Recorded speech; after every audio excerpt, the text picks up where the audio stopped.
everybody! I just wanted to make a video today because following a video that I did recently of the bookshelf scavenger hunt, I have since added 20 new books to my bookshelf, so I wanted to introduce you to them. So today is the 10th of July, but on the 1st of July I had my birthday. And at my birthday party I was given a present by one of my friends, and that was a book. It is Doctor Who, The 100 Scariest Monsters, and this is a really awesome book. I absolutely love Doctor Who, so reading it has been really interesting. As you can see, each page has a number of pictures and a whole lot of information about each person, character, thing. Some of them are from classic Doctor Who and some of them are from new Doctor Who. So you've got a page on the Draconians, or a page on Cassandra. And yeah, basic information about it, lots of pictures, and then on the bottom there's a fear factor chart. So Cassandra only gets a 6 out of 10 for fear, but if we go back towards the start, you've got the Weeping Angels, and they get a 10 out of 10 because they're more scary. I personally just find them really awesome. So that was really cool. I was really glad to have that. And then the day after my birthday, I set off on a road trip back up to Coonabarabran, which is where I grew up. It's in North New South Wales, little country town, very small, and on the way there we went through the Blue Mountains. Now the Blue Mountains has lots of little towns that are very tourist friendly, and one of the towns that we stopped in for lunch was Leura, and Leura has a lot of really cute little shops, and one of them was a little chocolate shop, and there I resisted the urge to buy chocolate and instead bought a book of 500 cookies. So it's a whole heap of recipes for a whole heap of different cookies, and it's not only got the 500 original cookies, but after each section of cookies it has a set of variations pages where you can take the recipes that have already been read and then read a variation on it. So for example, there is Valentine heart cookies, and then the variations lemon Valentine cookies, chocolate Valentine cookies, and hazelnut Valentine cookies. So lots of cookies to be made in this amazing cookie compendium. When we actually got to Coonabarabran, I went to the library because I do love libraries, and I remember going to the library when I was younger. So we went to the library and we found that they had a secondhand book sale going on for ridiculously low prices, where fiction paperbacks were 25 cents each. So I spent $1.50 and got 6 new books. Now, to go with my birthday present, I got a Doctor Who program guide. It covers the first 5 Doctors, and basically is an awesome list of everything, every person, every place from Doctor Who in those days. So for example, I can open up to the T's and say Temosis, Thal leader, he was killed by the Daleks. And then it has a little thing in brackets to reference what episode or season that character is from, and so on. And you can go through and just find out anything. There's the companions listed, there's bad guys, there's all sorts of stuff, and it's very cool. And it was published in 1981, so it's significantly older than I am. Next is Agatha Christie's Poirot's Early Cases. I've never read any of Agatha Christie's Poirot books, so I think it could be really cool to read a bit about Hercule Poirot because he's pretty awesome. As far as I've seen from the TV adaptations. So I'm looking forward to reading that because I do love a little bit of mystery. Third in my library book collection is Tinker Tailor Soldier Spy. I've always kind of been intrigued by this. I got even more intrigued when it was made into a movie, and then I just like the phrase Tinker Tailor Soldier Spy now because recently Tabletop did an episode with a game called The Resistance, and one of my favourite actresses, Alison Scagliotti, said, I got this, Tinker, Tailor, Soldier, Spy, and her saying that just made me even more want to read the book. I don't know, the brain works in mysterious ways, guys. Fourth on the list is Oliver Twist by Charles Dickens. I've always loved the story of Oliver Twist. I've loved watching movie adaptations of Oliver Twist, and I think I read it when I was a child, but I've never actually owned a copy myself, so now I do. Yay! The Shipping News. I know nothing about this book. I bought it mainly because I've heard good things about it, and it's kind of a mystery read. I'm looking forward to finding out what it's about and whether or not I'll like it. And my last book from the Coonabarabran Library is Underground by Andrew McGahon. I hope I pronounced that right. We actually read this for uni. I can't remember what we were studying it for or why we were doing so, but we never got all the way through it. So I saw it and I went, well, I never owned it and I never read it all the way through, so may as well get it. It was pretty good from what we read, but I guess I'll find out. So that's the first 8 of my 20 new books. So where do the other 12 come in? Well, they were just bought today. I got a newsletter in my email today from All Books for Less, which is an online store that's also got lots of little actual stores around Australia. And the newsletter said, big sale, all books $3. So I said, I'm going book shopping. So I went down to the local one in Wollongong and I took a big shopping bag and I filled it and I got 12 new books. So I'm going to show you through them. Some are ones that I knew about and some of them are brand new ones to me. So as I go along, if you see any that you've read or that interest you, pop a comment in the comment section and let me know. The first book is C by Tom McCarthy. It was shortlisted for the Man Booker Prize in 2010, and here is the blurb about what it's about. C follows the short, intense life of Sergei Karafax, a man who, as his name suggests, surges into the electric modernity of the early 20th century, transfixed by the technologies that will obliterate him. Born to the sound of one of the very first experimental wireless stations, Sergei finds himself steeped in a weird world of transmissions whose very air seems filled with cryptic and poetic signals of all kinds. When personal loss strikes him in his adolescence, this world takes on a darker and more morbid aspect. What follows is a stunning tour de force, in which the eerily idyllic settings of pre-war Europe give way to the exhilarating flight paths of the frontline aeroplane radio operator. Then the prison camps of Germany, the drug-fueled London of the Roaring Twenties, and finally the ancient tombs of Egypt. Kinda seems fun, so not only did I love the cover art, because it's just crazy, it kind of reminds me of the artworks that I did back in high school, but it also sounds really good, so I'm looking forward to reading C. This one is Tom All Alone's by Lynn Shepherd. I really liked the cover art and the style of it, but as always I took the book by its blurb, so it kind of grabbed me. I love this kind of setting. London, 1850. Fog in the air and filth in the streets, from the rat-infested graveyard of Tom All Alone's to the elegant chambers in Lincoln's Inn Fields, where the lawyer Edward Tulkinghorn has powerful clients to protect and a deadly secret he will stop at nothing to conceal. Only that secret is now under threat from an unseen adversary, one who must be tracked down at all costs before it's too late. Who better for such a task than Charles Maddox? Unfairly dismissed from the Metropolitan Police, Charles is struggling to establish himself as a private detective, but business is slow and his one case a dead end. So when Tulkinghorn offers a handsome price for an apparently simple job, Charles is unable to resist. Yet nothing, as he soon finds out, is what it seems. Isn't it always? Now, as I was shopping through All Books for Less today, I found out that there's such a strong draw for why you pick up a book by what the cover looks like. I looked past so many books just based on the fact that the cover art didn't really impress me, and it really rings true to the fact that so many books just go unseen and unappreciated. Their content might be amazing, but if they don't have an impressive cover that draws your eye, you might never know it exists.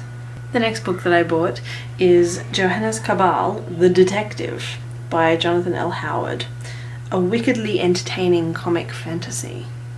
For necromancer Johannes Cabal, dealing with devils, demons, and raising the dead is pretty much par for the course. But when his attempt to steal a rare book turns sour, he is faced by a far more terrifying entity: politics.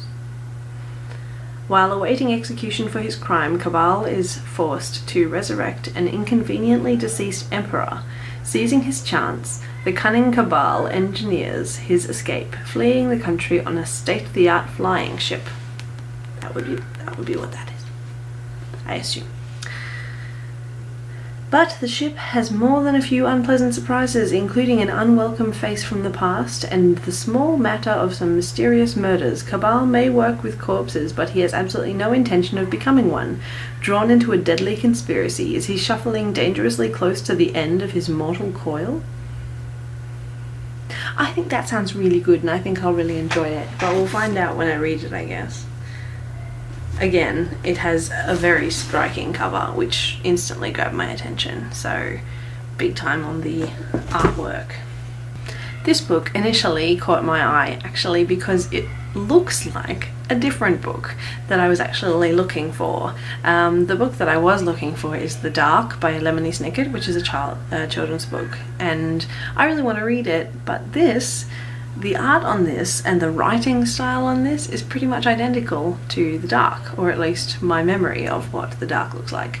So this one caught my eye, and then for some reason didn't let it go. So Rupture by Simon Lalick, I'm not sure how that's pronounced, is the next one that's added to my collection. And it has a really long blurb, so I'm not going to read it to you, but it's like a policeman detective style thing as well. Based in a story of a boy who walks into a school assembly and opens fire. He kills 3 pupils and a colleague before turning the gun on himself. Sorry, teacher, not student. So exploring the concepts surrounding that kind of thing. It'll be interesting to read because I really did enjoy reading We Need to Talk About Kevin. So similar sort of theme, maybe a different setting, I'm not sure, but I'm looking forward to reading about it. Now this one I'm really interested in. It's by Gregory Maguire, who I absolutely love. I've read the entire Wicked series and a whole heap of his other books as well. I love his style and I love the kinds of worlds that he creates. I do find that he's really kind of a love-hate kind of writer. Like, I absolutely love him, but I've met a lot of people who have read him and can't stand him, and a lot of my friends who I've gotten to read him can't stand the writing style either, so he might be your thing, he might not, but this is What the Dickens by Gregory Maguire, and it is when Dinah and her 2 siblings are trapped by a terrible storm, cousin Gage keeps their spirits up with an unlikely story. Tooth fairies are living in warring colonies right in their neighbourhood, and Gage has met them. Dinah is skeptical at first, but when the real world seems unbearable, stories told by candlelight have a way of coming true. Dinah starts to want to believe.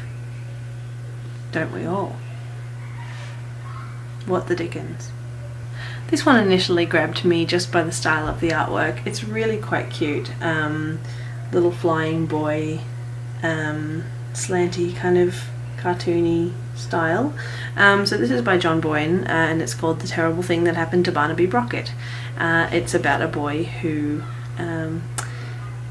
can float and fly, and the problems that ensues following that. So going to be an interesting read, I think. It's by the same author who wrote The Boy in the Striped Pyjamas, which I know as being quite a significant book that a lot of people read. I haven't read it, but maybe someday. Maybe if I like his writing style, I'll read it.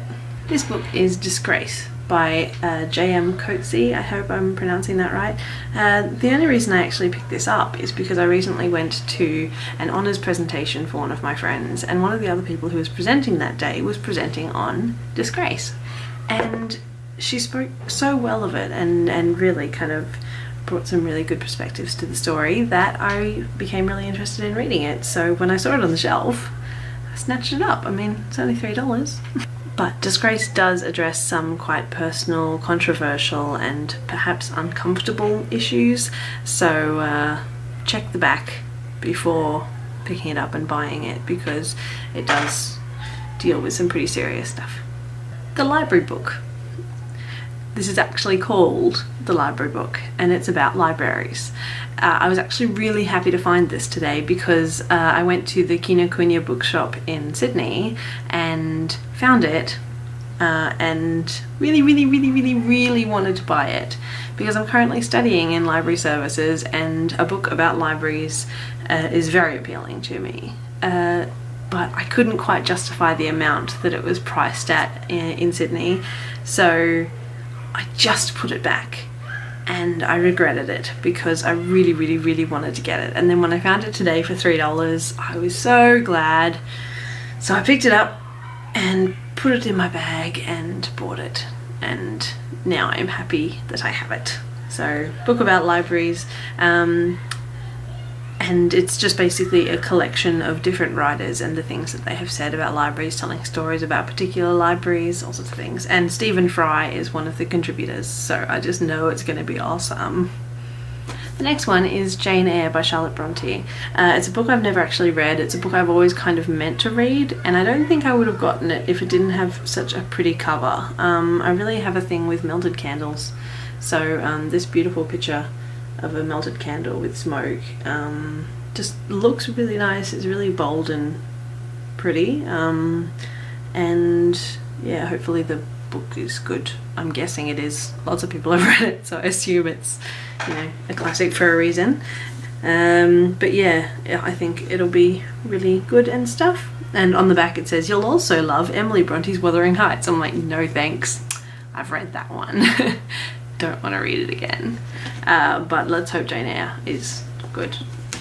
Now, one section of the bookshop that I was able to go through quite quickly was the section with all of the recipe books and cookbooks, and I really felt like, no, I don't need any. I have quite a few cookbooks and I don't generally use them anyway. I generally just make things up. So I was very surprised when I actually saw a cookbook that stopped me, and actually I ended up buying it.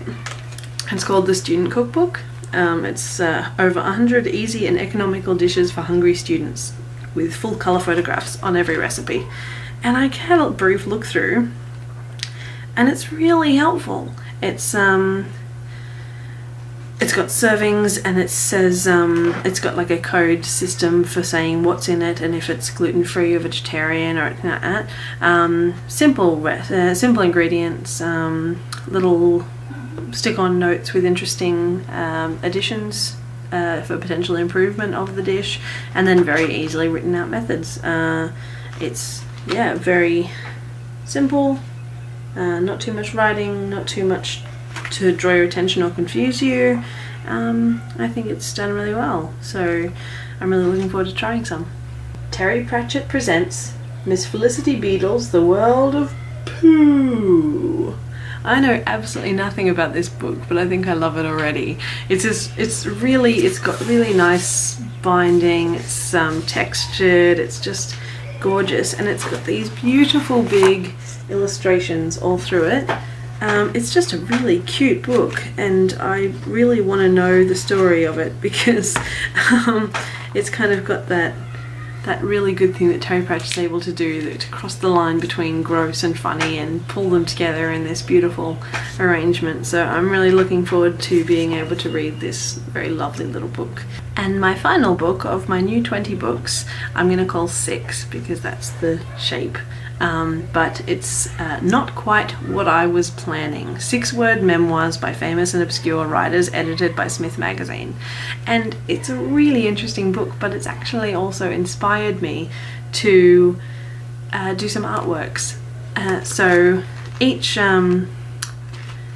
little phrase has only 6 words. An example: sperm too potent, now have triplets.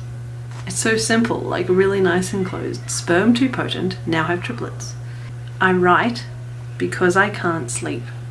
And a really good one from Stephen Colbert: well, I thought it was funny. So these simple little phrases are, if I get it done, now going to accompany little drawings that I'm going to do inspired by each one to just kind of summarize the phrase. And then I'm going to weave the words into the picture somehow. I'm not sure how they're going to come together yet, but I'm thinking that's going to be a new art project. So maybe stay tuned and I might put them up here. So here's my 20 new books. I hope you enjoyed this video, and I hope you keep reading. And as I said, if you know any of these books or are interested in making other suggestions, leave it in the comments below. Thanks for watching, and for now, bye!